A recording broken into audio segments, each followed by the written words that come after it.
on se retrouve dans les faubourgs de Rome, à côté du lac de Bracciaccio, difficile à prononcer, pour la présentation de cette nouvelle Hornet 600 millésime 2011.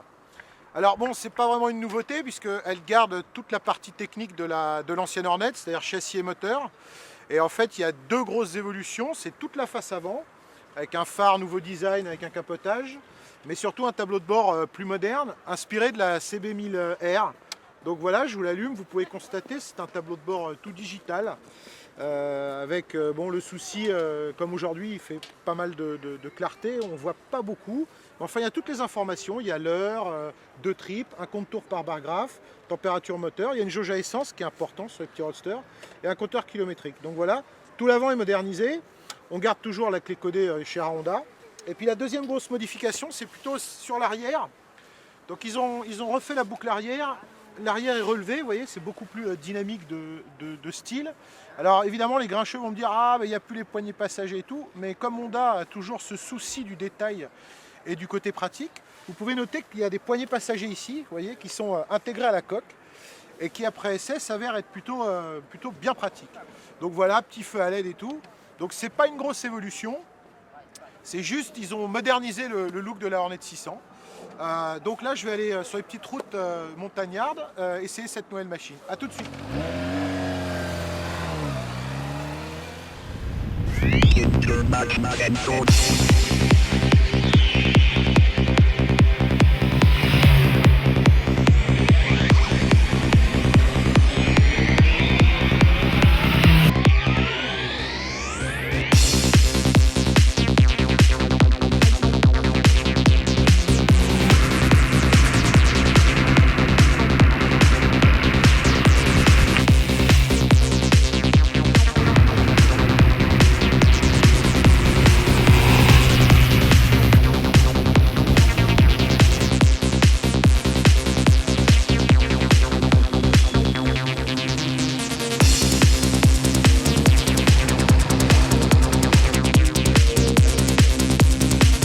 Voilà, 2 heures sur les petites routes tourmentées du nord de Rome.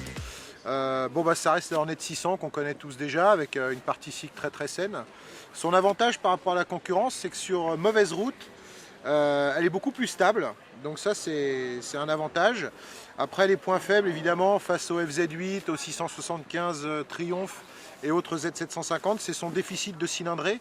Ça reste qu'une 600, donc entre 4000 et 8000 tours, c'est un peu mou. Mais elle garde l'ADN de la Hornet 600, qui est un roadster très polyvalent. La nouvelle selle est tout aussi confortable que l'ancienne. Et puis voilà, et puis ce tableau de bord, il faut s'habituer maintenant au style tout digital. Donc je vous donne rendez-vous sur Motomag papier pour l'essai complet de cette nouvelle Hornet 2011. En tout cas, c'est globalement positif puisque, en plus d'avoir modernisé sa ligne, Honda a gardé tous ses aspects pratiques. On peut toujours mettre un U sous la selle. Il y a des petites sangles rétractables pour mettre les sandos pour arrimer les bagages. Il y a les petites poignées ici pour s'agripper. Donc voilà, donc elle reste polyvalente. Elle reste toujours aussi saine en châssis. Et puis elle a ce petit look moderne, histoire d'avoir un petit coup de jeune. Voilà, je vous dis à bientôt sur motomag.com. Salut!